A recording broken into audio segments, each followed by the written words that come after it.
Sir actually मैंने वो मेरा नाम चेंज किया स्पिरिचुअल मुस्लिम, पहले था आई एम स्पिरिचुअल। पर वो क्या हो गया ना, मैं 2 दिन पहले सचवाले जी के चैनल पे जाने की कोशिश किया। सो जी। वो मेरे को किक आउट कर दे रहे थे। मैं बात नहीं, मेरे को सचवाला जी से कुछ सवाल करने हैं और मैं भी मुस्लिम हूँ, मतलब मुस्लिम था। मगर मेरे को सचवाला जी से कुछ सवाल थे, मगर उनसे बात जी। नहीं हो पाई। तो मुझे उनसे बात करनी है, मेरे कुछ डाउट है, वो क्लियर करने हैं उनसे। तो आप बता सकते हैं मैं उनसे कब कहाँ पे मुखातिब हो सकता हूँ, कैसे मुखातिब हो सकता हूँ? आपके सवाल अकीदे पे है या किताब से है? नहीं, मेरे सवाल थोड़ा ऐसे है कि मैं आता हूँ शिया बैकग्राउंड से, ठीक है। जी। तो मेरा जो मैं जो भी मैं बड़ा होते टाइम पे मैंने कुरान पढ़ा, मैंने जो भी सीखा अपने अकीदे में। मगर जैसे सचवाला जी है, वो पहले जैसे वो कह रहे थे कि पहले वो बरेलवी थे, फिर वो देवबंदी हुए, फिर वो अहले हदीस हुए, फिर वो कुरानिस्ट हुए। तो इसलिए मेरे को उनसे कुछ सवाल करने थे उस मामले में। तो इसलिए मेरे को जानना था कि मैं उनसे कब जैसे बात कर सकता हूँ। तो सर वही तो मेरा भी सवाल ये है कि आपका सवाल उनके साथ जो रहेगा वो किताब से है या अकीदे से है? अकीदे से। तो सर अकीदे से तो मुझसे कीजिए ना, वही सब मैं भी वही उतने क्लासेस मैं भी घुमा हूँ। भले ही अच्छा मुझे अच्छा। किताब के ऊपर महारत हासिल नहीं है, वो सच वाला सर को है। तो इसमें हाँ क्या अरबी का कोई दखल नहीं है अकीदे में। हाँ, तो मेरा सवाल मैं आपसे भी पूछ लेता हूँ। मगर मुझे जैसे अगर, क्योंकि वो अहले कुरान भी रह चुके हैं, अगर उनसे मिलता तो जैसे मेरा उनको जितना मैं सुनता हूँ, उनकी जो अरबी पे कमांड है और अरबी कल्चर पे कमांड है, वो वहां पे भी रह हुए। तो इसलिए मेरा सवाल थोड़ा मुझे ऐसा लग रहा था कि उनसे करना चाहिए, मगर फिर भी मैं सवाल पेश कर देता हूँ। जी। मेरा सवाल ये है कि जब मैंने ऑनलाइन रिसर्च करनी शुरू करी, तो मैं देखता हूँ कि कुरान ऑनलाइन अवेलेबल है, और जो सुन्नत जमात की जिसे सही सित्ता कहते हैं, मतलब जो हदीसें हैं जिसमें कुरान की तफसीर मिलती है, वो अवेलेबल है। मगर शियाओं की ऐसी कोई तफसीर से रिलेटेड कोई चीज मुझे मिलती नहीं है। जैसे अगर कुरान आप पढ़ रहे हो, उसको समझना है, आपको तफसीर देखना है उसकी, तो ऐसा कुछ मिलता नहीं है। और उसमें फिर वो ये कहते हैं कि जब जो पैगंबर साहब थे, उन्होंने मरने से पहले कहा था कि मैं तुम्हारे बीच में 2 चीजें छोड़ के जा रहा हूँ, एक है कुरान और दूसरा है अहले बैत, मतलब के जो 12 इमाम है। तो मेरे को ये जो इनका जो ट्विस्ट है, ये इसका तोड़ क्या है? मतलब हम कैसे, इस चीज का तोड़ क्या है, ये क्या उसका काउंटर क्वेश्चन क्या होगा? जी, ये जो चीज़ है ये कुरान में नहीं है, जो कुछ भी आपने कहा ये कुरान में नहीं है। और जब जो चीज़ कुरान में नहीं रहती है तो दोनों सेक्ट शिया सुन्नी के पास एक ही चीज़ पे अलग अलग बात होती है। मैं स्टार्ट करता हूँ 1978 से, कि जब चांद पर लोग गए थे हमारे, तो सुन्नियों के नज़दीक है कि चांद पर जब उतरे थे वो अपोलो 11 अपोलो 21, मालूम है ना आपको, जो चांद पे हाँ गए हाँ थे। हाँ, जी जी। तो जब चांद पे उतरे थे तो सुन्नियों के नजदीक चांद पर उन्हें अजान सुनी आई, हाँ हाँ। और शियाओं के नजदीक वहां दुरूद शरीफ सुने आया। अच्छा। तो उसी तरह जैसा आपने कहा कि मरते वक्त उन्होंने कहा कि मैं 2 चीजें छोड़े जा रहा हूं, एक कुरान और एक अहले बैत।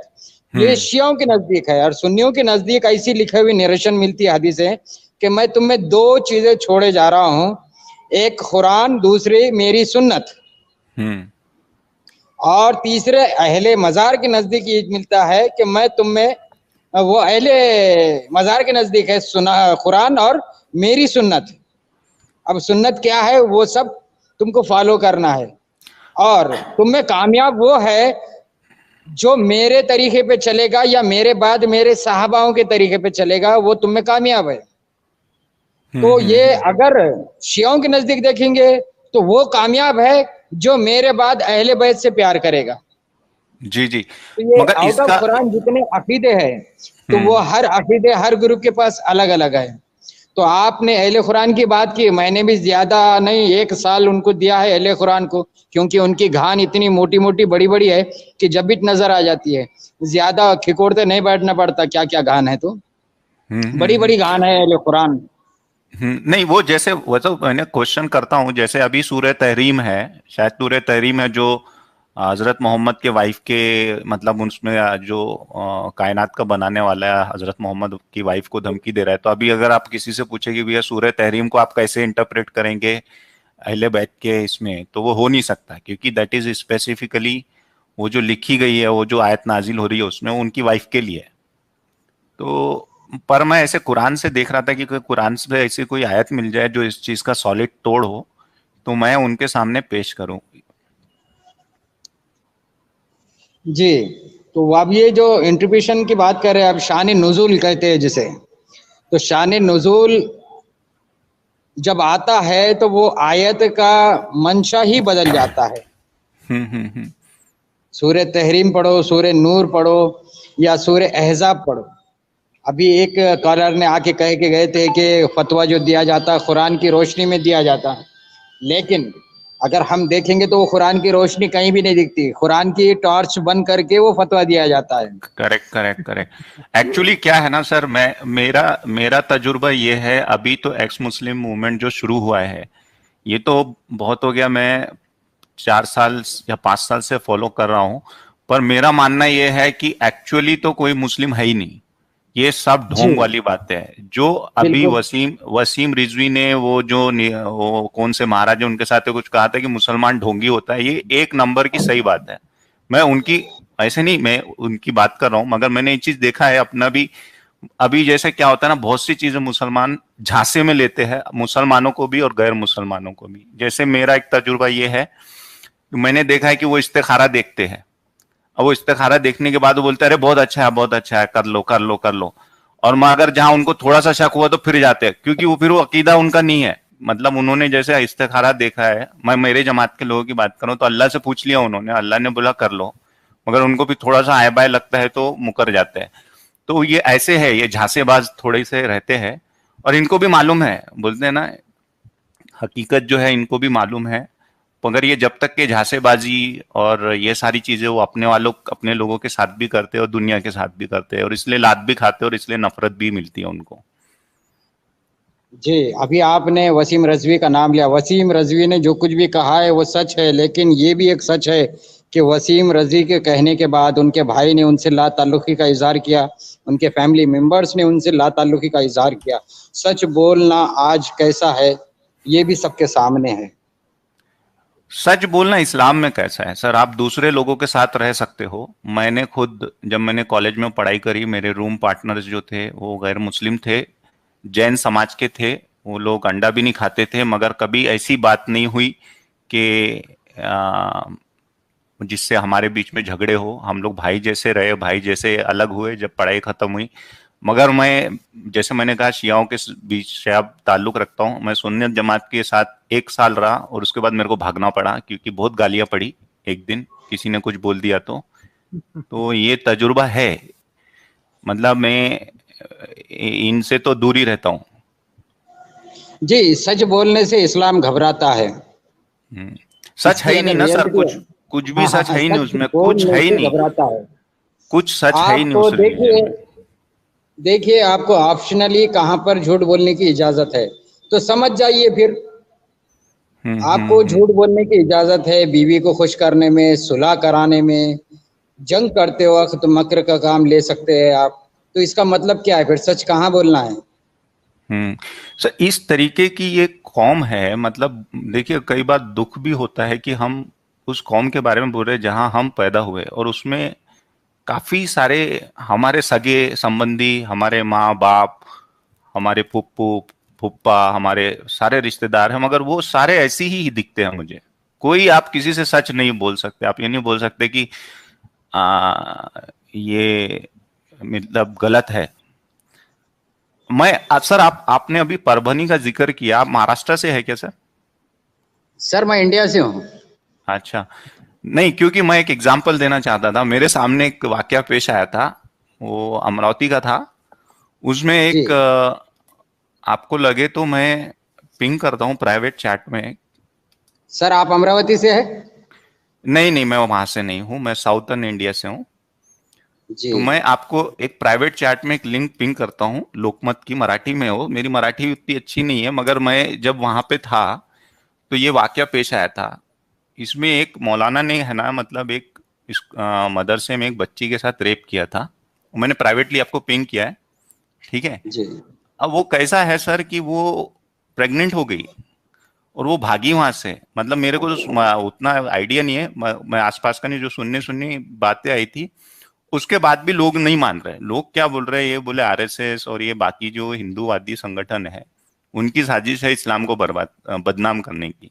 और हालांकि जब वो मेडिकल रिपोर्ट में भी साबित हो गए तो भी लोग नहीं मान रहे। तो इतनी मतलब इनके अंदर ये कुटी पड़ी हुई है चीजें। तो अब ऐसी जी। कौम है, ये क्या बोलना है इसको, ये आप अपने वालों अमरावती के साथ। जाके आए हुए हैं सर? अमरावती जाकर आ गए? हाँ हाँ, मैं गया था उधर। अमरावती में देखिए चांदूर बाजार है। मेरे को उतना आइडिया नहीं है सर आसपास का।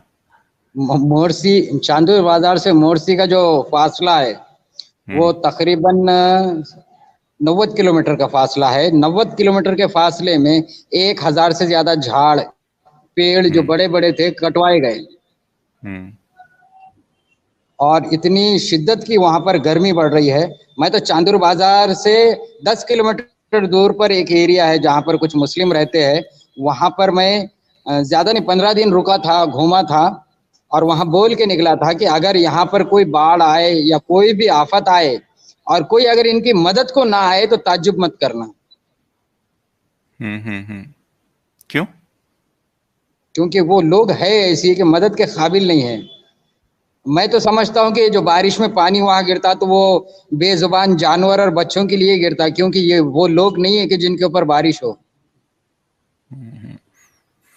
अच्छा सर, और एक सवाल करता हूँ। आप भी शायद मुस्लिम है, मुझे ऐसा लगता है। सही कह रहा हूँ मैं? Once upon a time. Okay. नहीं, बट आप उस कम्युनिटी को तो आज भी बिलोंग करते हैं, उस चीज से तो इनकार नहीं किया जाता जा सकता। तो आप क्या फ्यूचर क्या देखते हैं, एक्स मुस्लिम का फ्यूचर क्या देखते हैं, खासतौर पे इंडिया में? क्योंकि मुझे ये बहुत ही शार्प कोलाइजन की तरफ जाते हुए दिख रहा है, जैसे ही भारत में अभी हालात चल रहे हैं। तो क्या आपको लगता है कि कभी जो एक्स मुस्लिम से वो खुल के सामने आ पाएंगे, बोल सकेंगे कि भैया हमको नहीं मानना और ये आप अपने तक के रखो? क्योंकि मेरे साथ तो वो कभी होता ही नहीं है। मैंने जहाँ खुद को एक्सप्रेस किया कि अरे ये मेरे को गलत लगता है और ये सही लगता है, तो आंख पे चढ़े आते हैं लोग। तो आप क्या देखते हैं, मतलब जैसे फ्यूचर क्या देखते हैं? क्योंकि ये बहुत परेशान करने वाला सवाल है। मैं एज ए मुस्लिम फ्यूचर ये देखता हूँ एक्स मुस्लिम का, कि एक कल्ट निकला था अहले हदीस। हम्म। उसके बाद अहले कुरान से भी लोग वाकिफ हुए। जबकि अहले कुरान जो मूवमेंट है ये कब का है आपके हिसाब से? नहीं, मुझे नहीं पता, मैं उतना नहीं आइडिया। मेरी मैंने तो अहले हाँ कुरान मेरे ये सच वाला जी के मुंह से ही सुना। जी, तो मेरे हिसाब से अहले कुरान तकरीबन 40-50 साल भी अगर पुराना हुआ तो मैं हम्म। फ्यूचर ऐसा देखता हूँ कि एक्स मुस्लिम से वो एक्स मुस्लिम मूवमेंट से वो बात बनेगी जो अहले कुरान और अहले हदीस ने डेवलपमेंट की तरफ यानी तामीरात की तरफ कुछ भी हल नहीं निकाले इन दोनों ग्रुप ने, दोनों कल्ट ने। लेकिन ये जो मूवमेंट है अहले कुरान और अहले हदीस, इन्होंने हम्म। नफरतें कितनी बोई और मोहब्बतें कितनी बांटी। ये अगर देखना है तो एक्स मुस्लिम के पीरियड, इनका आधा भी पीरियड एक्स मुस्लिम को मिल जाए, मूवमेंट को मिल जाए, तो आपको 200% एक्स्ट्रा काम मिलेंगे एक्स मुस्लिम से। तो भारत में ऐसी कोई जगह है जहां एक्स मुस्लिम्स एक दूसरे से मिलते हैं खुले तौर पे, अपनी आइडेंटिटी छुपाए बगैर? क्या ऐसा कभी हो सकता है? क्योंकि मेरा क्वेश्चन वही है कि हम हमारे जैसे लोगों के लिए बहुत सफोकेटिंग सिचुएशन हो जाती है ना? आप सर कहना है ऐसा आपको। हाल तो मैं, ऐसा हाल जिसमें एक्स मुस्लिम खुले तौर पर मिल सके, ऐसा तो मैं सिर्फ 5 साल बाद देखने वाला हूँ। चलिए सर, अच्छा लगा आप इतने ऑप्टिमिस्टिक हो। होप सो ऐसा हो। बहुत अच्छी बात हो अगर ऐसा हो तो लोग सामने आए, और सामने नहीं भी आए तो एटलीस्ट ये बैकफुट पे तो चले जाए। ये जो बंड दिमाग के लोग हैं ना, एटलीस्ट जी बैकफुट पे तो भी चले जाए और दूसरों को जीने दे। क्योंकि ये बहुत तंग करके रखा है इन्होंने। और वो ये जो मैं तो ये बोलना चाहता हूँ कि जो नॉन मुस्लिम यहाँ पे देखते और सुनते, it is a tip of iceberg. मतलब उनका वो बोलते हैं ना आइसबर्ग की टिप है, मगर वो समाज के अंदर जैसे एक दूसरे का खाते हैं, एक दूसरे को तंग करते हैं, एक दूसरे को गालियां बकते हो, फिर वापस एक दूसरे के साथ मिल जाते हैं, वो बहुत बड़ा बोलेंगे ना उसको आ, लचांड चीज है। तो जी अगर ये बैकफुट पे ही चले जाए तो बहुत है कि नहीं भैया चलो ठीक है हमारा मजहब ऐसा है। जी, 5 साल बाद हो सकता है मैं नहीं रहूंगा, लेकिन ये जो भी है, ये बेबस अल्लाह क्या कह रहे हैं, बेबस अल्लाह की डीपी लगाकर, जब तक तो मर जाता आजाद। जी, इंसान मरता है, उसकी सोच नहीं मरती है। मैं बार बार आपके नजरों के सामने आऊंगा, मैं नहीं बार सर ये बार आपके नजरों के सामने आऊंगा, फिर आपकी याद बन जाऊंगा, और एक दिन आएगा मैं आपकी फरियाद बन जाऊंगा। आजाद भाई, आप लोग मेरे हिसाब से ऑलमोस्ट अमर हो चुके हैं। अब जी इंसान का शरीर है, आज है नहीं है, कल कोई भरोसा नहीं। लेकिन जो आज 6 महीने में हमने बातें रखी है वो तो हमेशा रहेगी दुनिया में। जी, इंसान मरता है, उसकी सोच नहीं मरती। मेरी सोच, मेरे इश्कालात, मेरे सवालात सर गर्दिश करते रहेंगे। ये आपकी सोच है ही नहीं, ये कैसे एक इंसान की सोच है। कैसा है ये मैं बताता हूँ, मेरा क्या ऑब्जर्वेशन है इसमें एक्स मुस्लिम मूवमेंट में। कुछ लोग जब पैदा होते हैं तो उनकी जबान बहुत लंबी होती है, उनको वो जबान वो चाटने के लिए ही पैदा करता है, वो उनको एक जबान रहती है। तो जो चाटने वाला रहता है ना वो हमेशा अपना एक अल्फा ढूंढते रहता है, तो उनको जी सर्वोच्च मतलब एक सुप्रीम की तलाश रहती है। अब ये जो मोमिन है ना, इनको मोहम्मद ने बोला मैं सबसे सुप्रीम हूं तो लगे उसकी चाटने। हकीकत ये है, वो चाटने के लिए ही पैदा हुए, और उनको जब वो मोहम्मद उनसे ले लेंगे ना कोई दूसरे का चाटेंगे। वो सच बात बोलना उनके मजहब का इशू नहीं है। अभी मैं आपको एक बात बताता हूँ, ये बात सही है। ये देखो सर्वोच्च होना और सर्वोत्तम होना दोनों में फर्क है। इनको सर्वोच्च की तलाश रहती है। एक बंदे ने बोल दिया भैया मैं सर्वोच्च हूँ, मेरे ऊपर कोई नहीं है, मैं वहां परवाज करता हूँ, जब जिब्राइल भी परवाज नहीं करता, सारी सारी दुनिया मेरे सदके तुफैल बनी है, लगे चाटने। ठीक है, मोमिन को चाटने की आदत है, वो चाटने में ही रहेगा। और जो प्रैक्टिकल इंसान होता है, जो रैशनल थिंकिंग लगता है, जो जस्टिस में बिलीव करता है और जो सामाजिक ग्रोथ में बिलीव करता है, वो कभी किसी की नहीं चाटता। उसको गलत लगता है तो बोल देता है, चाहे वो अपने फादर को बोले, अपने बेटे को बोले। तो यही है। तो जिसको सर्वोच्च की तलाश है, आप देखे वो हिंदू में भी पैदा होगा, वो जाके वो मुसलमान हो जाएगा, आईसिस वाइसिस भी ज्वाइन करेगा, तो वो ऐसे लोग तो रहेंगे ही। और ऐसे भी लोग हमेशा से थे जो सर्वोत्तम अपने लिए क्या सूट करता वो सर्च करते हैं और दोनों समाज को उस तरफ लेके जाते हैं। तो ये तो सेग्रीगेशन हमेशा ही रहेगा। जी, एक सुपर चैट ले लेता हूँ। ग्रुप में कुछ लोग पूछ रहे हैं अनटचेबिलिटी कौन से रिलीजन में है। मुझे लगता है ये वेस्ट का कॉन्सेप्ट है, क्योंकि भारत को कोई पंथ में तो नहीं मिलता। सर, ये इसके ऊपर बहुत मिसगाइड किया गया। मैं मेरे हिसाब से, मेरे नॉलेज से कहता हूँ, हो सकता है मेरा नॉलेज गलत हो, कि मिसगाइड किया गया है। जैसा कि आज भी कोई अगर ऐसी हरकत करे जो मुझे पसंद नहीं, आज भी कोई ऐसी हरकत करे, कुछ ऐसा खाए, कुछ ऐसा रहे कि मुझे पसंद नहीं, तो मैं उसे कहूंगा कि तुझे जीने का तो हक है, लेकिन तू मुझसे दूर रहे, ना मेरे घर में आ, ना मेरी किसी चीज को तू हाथ लगा। तू जैसा जीना चाहता जी, लेकिन मेरे घर और मेरे आंगन से दूर रहे। तो इसको अगर आप अनटचेबिलिटी समझते हैं तो बस ये अनटचेबिलिटी है, वरना किसी ग्रंथ में मुझे नहीं मिला, ना मैं जानता हूं कोई और ग्रंथ को। अगर किसी के पास हो तो कहीं और वो उसको हाईलाइट कर सकता है, एक्सपोज कर सकता है। मैं यहाँ प्रमोट भी नहीं करता हूँ, क्रिटिसाइज भी नहीं करता हूँ, क्योंकि मुझे ऐसा लगता है कि कुछ लोग अगर अलग तरीके से जीना चाहते हैं तो उन्हें इजाजत है कि जियो, लेकिन हमें मत छुओ। करेक्ट, आपने सही बात की आजाद जी। मगर और एक स्पिरिचुअल मुस्लिम जी, सचवाला जी आएंगे थोड़ी देर में, मैंने बोला उनको, तो आप सचवाला जी से भी बात हो जाएगी। जी जी, अगर मेरी उनसे बात हो जाती है तो एक तो जी मैं जी उनसे खुद पर्सनली मिलना भी चाहता था, क्योंकि मैं काफी टाइम से सुन रहा था, मगर क्या है जॉब में और अपने कुछ इसमें मैं बिजी बिजी रहता था, तो उनसे बात नहीं हो पा रही थी। तो मैं सोचा एक आध बार मैं उनसे बात करता हूँ। और ये बहुत अच्छा चैनल है जहाँ पे खास तौर पे इंडियन एक्स मुस्लिम्स के लिए, जहाँ पे वो लोग आके अपनी बात रख सकते हैं। और मैं चाहता हूँ कि इस चैनल पे और एक्स मुस्लिम्स भी ज्वाइन करें और एक गैदरिंग टाइप हो, गैदरिंग मीन्स रियल गैदरिंग हो, जहाँ पे अपनी अपनी बातें रखी जा सके। जी बिल्कुल। सच वाला जी प्रणाम। जीते रहिए भाई। अच्छा, अपने ये सर स्पिरिचुअल मुस्लिम जी आए हैं, ये आपसे बात करना चाह रहे हैं। अच्छा ठीक है जी भाई, कैसे हैं आप, क्या कहना चाहेंगे? जय हिंद सर, जय हिंद। जय हिंद सर मैं आपको काफी टाइम से सुन रहा हूँ और मुझे आपका जो कुरान पे कमांड है वो बहुत पसंद आता है, खास तौर पे आपके छोटे वीडियोस जो होते हैं। मगर मेरी एक रिक्वेस्ट है, हर कोई अरबी नहीं जानता, तो आप जब कुरान की कोई आयत कोट करते हैं, जैसे मैंने देखा है कि आप बोलते हैं कि कुरान ये कहता है, आप आयत कोट कर देते हैं, मगर वो हमारे लिए तो कुछ समझ में नहीं आती। तो आप अगर उसका सूरा और उसकी आयत नंबर बता दे तो हम लोग क्या है ना, वो वापस जाके देख सकते हैं।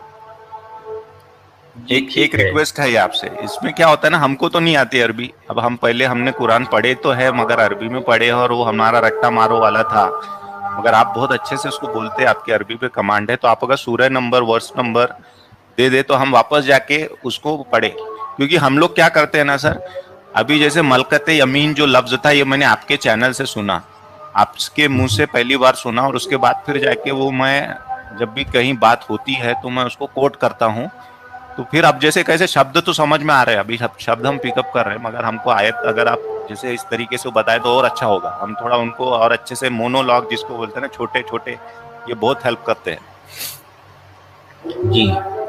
वैसे मैं जहाँ कहीं जरूरी होता है मैं वो वर्स नंबर और चैप्टर नंबर जो है कोट करता हूँ। शायद किसी जगह वो रह गया होगा, लेकिन यूजुअली जो है मैं अपने मोनोलॉग्स में ये बातें, ये इस तरह के वो उसके हवाले जरूर देता हूँ।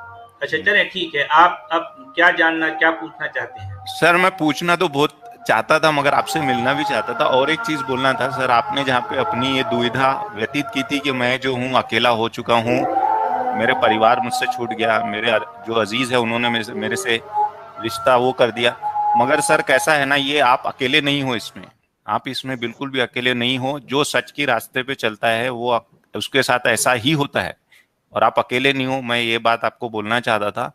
बहुत से हमारे भी बहुत बहुत अजीजों से रिलेशन खराब हो गए, मगर कैसा है सर, वो कई बार ऐसे लोगों से रिश्ता रख के कोई फायदा भी नहीं रहता, क्योंकि ये कब पीछे से आपको क्या कर डाले पता नहीं।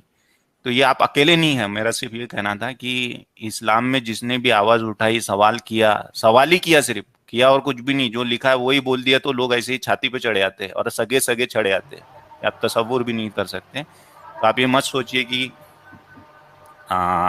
ये ऐसा वो है। अभी क्या है सर, क्योंकि मैं हिंदुस्तान से हूँ, मैं जब बड़ा हो रहा था, मेरी जो तालीम हुई वो हिंदी स्कूल से हुई, तो मैंने भगवत गीता और रामायण को बहुत करीब से देखा है, सुना है। उसमें अध्याय 2 है भगवत गीता में, जब अर्जुन जो है वो ये कहता है कृष्ण को कि जो रथ है वो मैदान जंग के बीच में लेके चलो, मैं देखना चाहता हूँ कौन कौन आया है यहाँ पे अपोजिट इसमें। तो ले गए भगवान कृष्ण। तो अर्जुन रोने लगे कि यार ये तो ऐसे लोग हैं, मेरे इतने करीब थे, इनको मार के बोले मेरे को तीनों, ये हस्तिनापुर के तीनों सत्ता भी मिल जाए तो कोई काम की नहीं। तो भगवान कृष्ण ने बड़ी अच्छी बात कही थी कि तू उनके लिए रो रहा है जो एक मंद बुद्धि के भोगी आदमी को खुश करने के लिए तुझे कत्ल कर देना चाहते हैं। तो एक सच्चाई है जीवन की है, ऐसे लोगों के लिए हमने टाइम वेस्ट नहीं करना है। तो ये होता है। मेरा सिर्फ ये कहना का मतलब ये था, आप अकेले नहीं हैं। बहरहाल मेरा क्वेश्चन सर ये था, मैंने आज़ाद ग्राउंड के सामने आज़ाद जी के सामने, कोराम जी के सामने रखा था, कोराम जी थे शायद वो। तो मेरा ये था कि मैं शिया बैकग्राउंड से आता हूँ, और वो लोग ये कहते हैं कि जो पैगंबर साहब थे उनकी वफात से पहले उन्होंने कहा था कि मैं तुम्हारे बीच में 2 चीज़ें छोड़ के जा रहा हूँ, एक है कुरान और दूसरा है अहले बैत। तो इसका जो मुझे जवाब चाहिए कुरान से चाहिए कि ये किस तरीके से हो नहीं सकता, इसका जो तोड़ है मुझे कुरान से नहीं चाहिए। नहीं, इस तरह की आप बात कर रहे हैं, या आपसे जो बात कही जा रही है वो तो कुरान में नहीं है कि मैं मेरे बाद कुरान और अहले बैत, या मैं मेरे बाद कुरान या सुन्नत छोड़े जा रहा हूँ।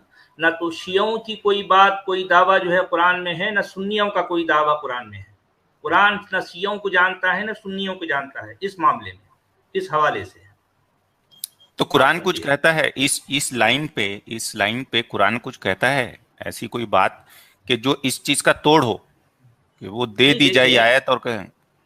नहीं, आप असल बात तो ये है कि मुसलमान शिया हो या सुन्नी हो, मुसलमान जिसे अपना नबी कहते हैं और उसका नाम मोहम्मद बताते हैं, वो कुरान में गायब है। ओके।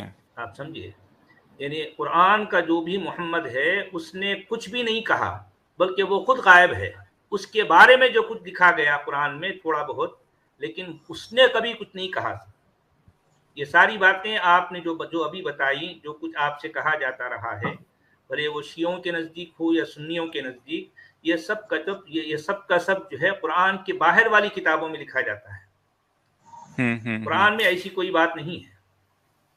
अच्छा, तो सर आप क्योंकि आप बरेलवी से अहले हदीस और फिर आपने शायद देवबंदी, फिर अहले हदीस और फिर अहले कुरान में आए, तो आपका थॉट क्या है? मैं ये चाहता हूं कि 2 मिनट के लिए, आप आज एक मुस्लिम है, मगर अगर आप, if I ask you to wear hat of your old religion, आप एक कुरान एक्सपर्ट की तरह मैं आपसे पूछूं तो आपका ओपिनियन क्या है शियाओं के बारे में?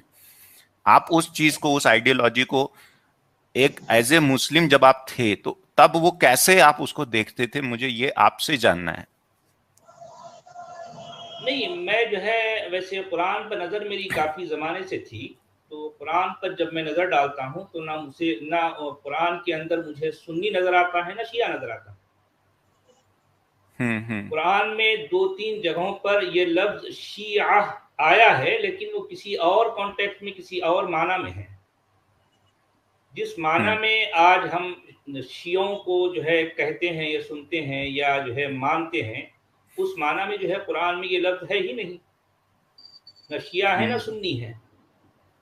आप समझिए। बट आपका ओवरव्यू क्या है? मतलब आप वो, मेरा सवाल ये है कि आप 2 मिनट के लिए अगर पुराने वाले सच वाला जी होते, जब आप एक प्रैक्टिसिंग मुस्लिम थे, तो आपका इस आइडियोलॉजी के बारे में, शिया आइडियोलॉजी के बारे में। नहीं, पुराना वाला मैं सच वाला नहीं था, पुराना वाला मैं मोमिन था। हाँ, तो आप उस हिसाब से तो इस जो है बाद में बन गया। हाँ, तो आप इस आइडियोलॉजी को कैसे देखते हैं? आपका क्या थॉट है उसके कौन बारे सी में? आइडियोलॉजी? ये शियाओं की जो आइडियोलॉजी है, क्योंकि ये हर जगह मैंने एक्स मुस्लिम मूवमेंट में भी देखा है कि ये बीच में चले आते हैं कि हमने तो बड़ा अच्छा रिफॉर्म किया है, या हम तो इनके जैसे नहीं है, हम बेहतर है। हालांकि है वही सब, वो जो है ना, वो रिफॉर्म वगैरह कुछ नहीं है इनके इसमें भी। बेहतर कुछ नहीं होते। ये सारा जो है ये सब अब्बासियों की जो है कहानियों के बाद ही ये सारा वजूद में आया। मेरे नज़दीक यूँ समझिए, शिया हो या सुन्नी हो, ये 8वीं सदी के बाद की इजाद है।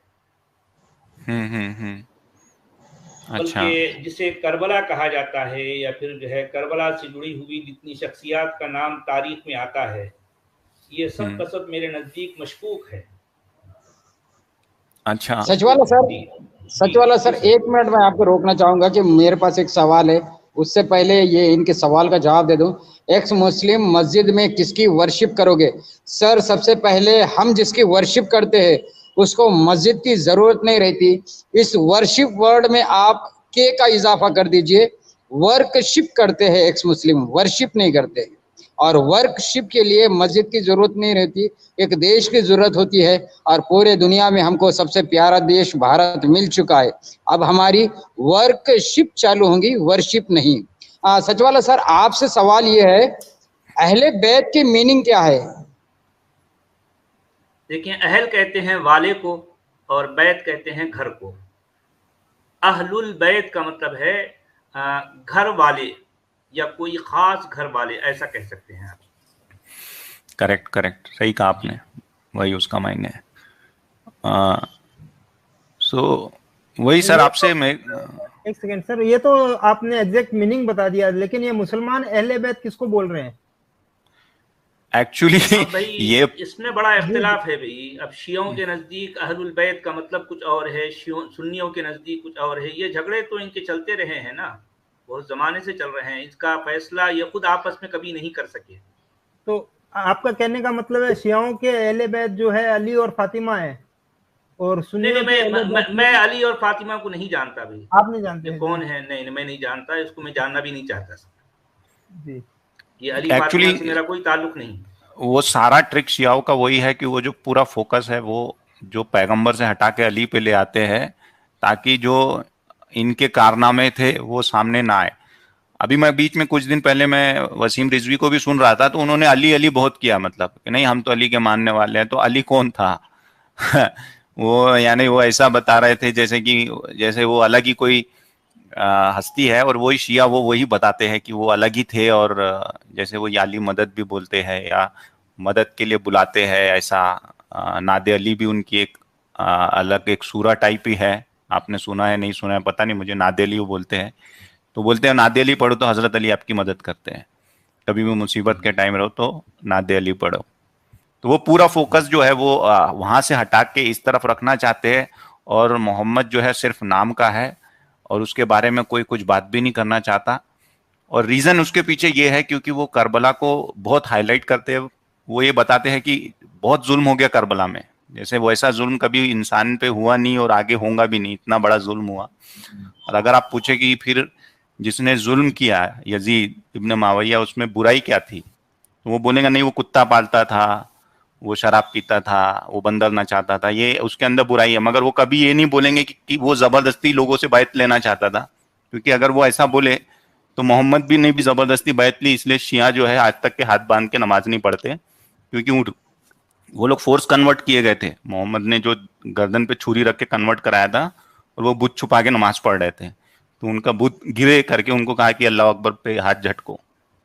तो वो कभी भी ये साफ बात करते ही नहीं है कि बुराई क्या है, वो सिर्फ एक इसको बताते उसको बताते, और कभी वो इंसाफ वाली बात नहीं करते। जी जी। वो आपको कभी नहीं बोलेंगे कि यजीद में ये बुराई थी कि वो लोगों से जबरदस्ती बैत लेता था, अपनी बात जबरदस्ती मनवाता था, क्योंकि मोहम्मद इब्न अब्दुल्ला ने भी वही किया, एग्जैक्टली वही किया, बल्कि उससे बदतरीन तरीके से किया। और उसका कंपैरिजन अगर दोनों शख्सियत का किया जाए तो यजीद संत था। उसने उसने अली की बेटियों को बाजार में बेचा नहीं और या तकसीम नहीं किया, उसने चुपचाप उनको लौटा दिया और जिसके हवाले करके जिसकी सरपरस्ती में पहुंचाया वापस मदीना। उन तो वहां पहुंचने के बाद जो बीवी जैनब थे उन्होंने उसको अपना हार गिफ्ट दिया था कि तूने पूरे रास्ते हमारी बहुत खिदमत गुजारी की करके। तो उस हिसाब से देखा जाए तो यजीद एक संत आदमी था, दो शख्सियतों का अगर कंपैरिजन किया जाए तो। और ये सब बकवास बात है इनकी। जी एक मिनट, ये कमेंट आया है शिया सुन्नी डिफरेंस को ये एक्स मुस्लिम बता दे। तो देखिए यहाँ पर शिया और सुन्नी बैकग्राउंड से दोनों भी बैठे हैं, मैं एक डिफरेंस बताता हूँ, ये दोनों बताएंगे सही है या गलत है। शिया सुन्नी जिसके कहा जाता है ये दो ग्रुप है। एक लड़ाई है सास और दामाद के बीच में, जो सासू माँ के तरफ है उस ग्रुप को सुन्नी कहते हैं, जो दामाद जी के तरफ है उस ग्रुप को शिया कहते हैं। एक्चुअली ये लड़ाई ऐसी है कि जो धंधा मोहम्मद बिन क्या नाम है जो पैगंबर साहब ने शुरू किया था, वो जो खानदानी धंधा था वो उनकी औलादों के हाथ नहीं लगा, तो उन्होंने अपना एक नया मजहब शुरू किया जिसको कहते हैं शिया। और वो जो धंधा लेके चले गए दूसरे, वो बन कर गए वो सुन्नी, ऐसा एक्चुअली।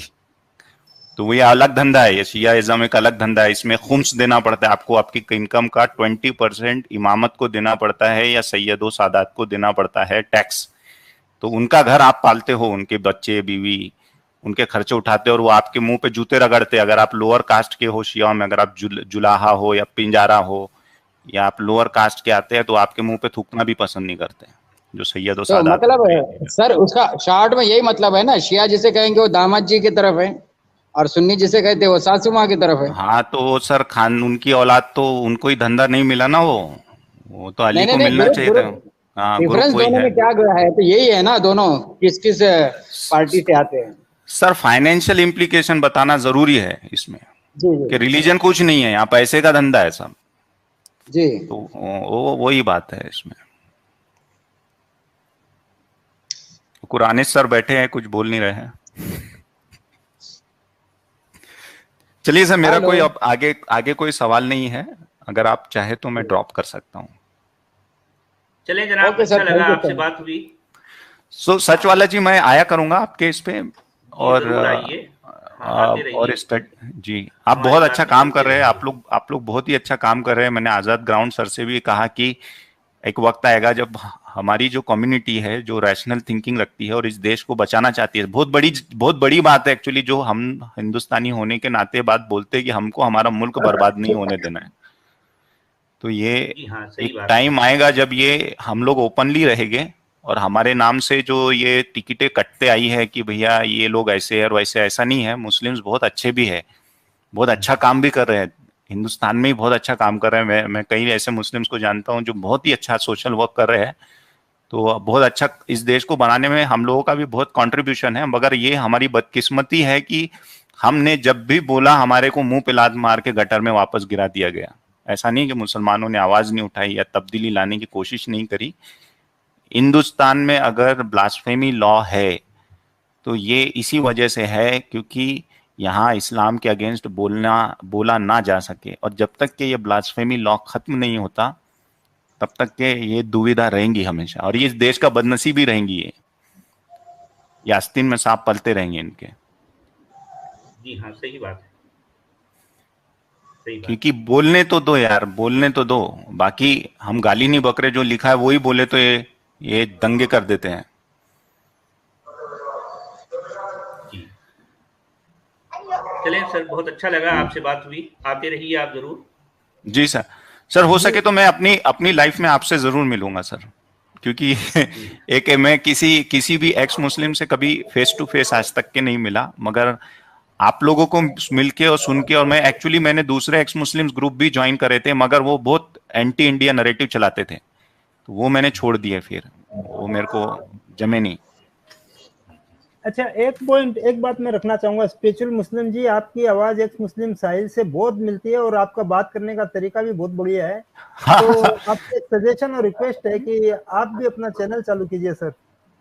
नहीं सर, मैं आपको मेरी जिंदगी की कहानी बताता हूँ। मैं तो जब 10वीं पास हुआ था, मेरे सामने कुछ ऐसे वाकयात पेश आए जो मैंने जैसे रखा अभी सामने, कहा था कि इस्तिखारा देख रहे हो, जबान से मुकर जा रहा है मुसलमान। तो उस टाइम पे मैं ईमान रखता था, और मेरे वालिद साहब जो थे उन्होंने मेरे को कभी मसलों मसाइल ने, मैं बहुत गांव से आता हूँ, बहुत मतलब मैं जब वो जो ऐसा आप गांव बता रहे थे अभी एक आए थे, तो मैं किसान का बेटा हूँ। मेरी इस मिट्टी से मेरी नाब अभी भी जुड़ी हुई है।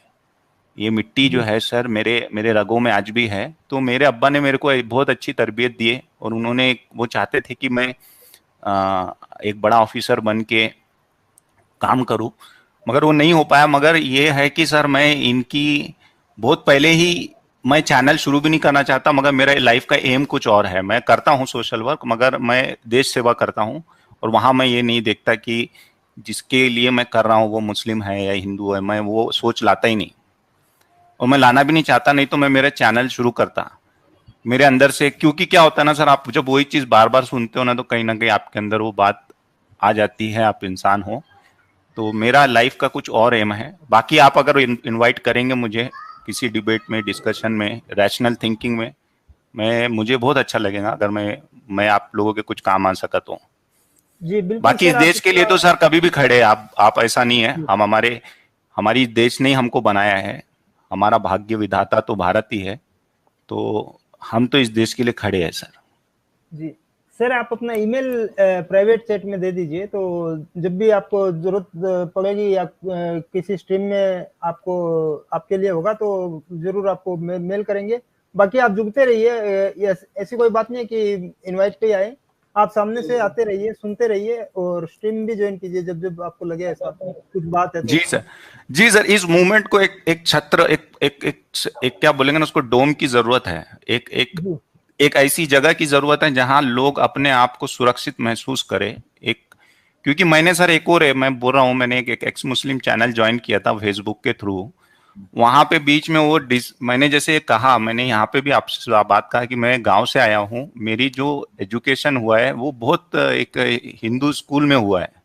तो मैं वो सब चीजों पे मेरे ऊपर एक इन्फ्लुएंस है। तो मैं कभी भी उस ग्रुप में अपने देश के बारे में बात करता था तो मेरे को टैग लगा देते थे कि ये आरएसएस या इस टाइप का बंदा है। मेरे को बहुत बुरा, बीच में वो सर वो राम मंदिर का भी वो डिसीजन आया था जिसमें वो कोर्ट ने छोड़ दिया था कि जो भी उसमें अक्यूज थे उनको कहा कि मतलब रिहा कर दिया, या उनके ऊपर से चार्जेस हटा दिए थे। तो वो ग्रुप में मेरे ऊपर बहुत फ्रस्ट्रेशन निकाला। तो मैंने उनसे पूछा, जब तुम यार छोड़ चुके हो आइडियोलॉजी, तो एक मस्जिद के लिए क्यों लड़ रहे हो, एक ऐसे मेरे को क्यों टारगेट कर रहे हो? तो बोले नहीं, तुम भी कौन, किसने देखा कि तुम क्या हो और क्या नहीं। मैंने कहा भैया ठीक है, तुमने जब देखा नहीं तो फिर ऐसी बातें भी मत करो। फिर मैंने वो ग्रुप छोड़ दिया, मैं काफी टाइम फिर डिस्कनेक्ट भी रहा, वो इसलिए मैं जाता नहीं। मगर मेरे को ऐसा लगता है कि जो देश के लिए है, देखो जो मेरे पिताजी ने एक बोले, मिट्टी की इज्जत करेगा तो दुनिया तेरे सामने झुकेंगी, और वो मेरी जिंदगी का आज सच है। आधी जिंदगी चली गई, मगर आप अपने मिट्टी के ही नहीं हो रहे हैं तो फिर किसके होंगे?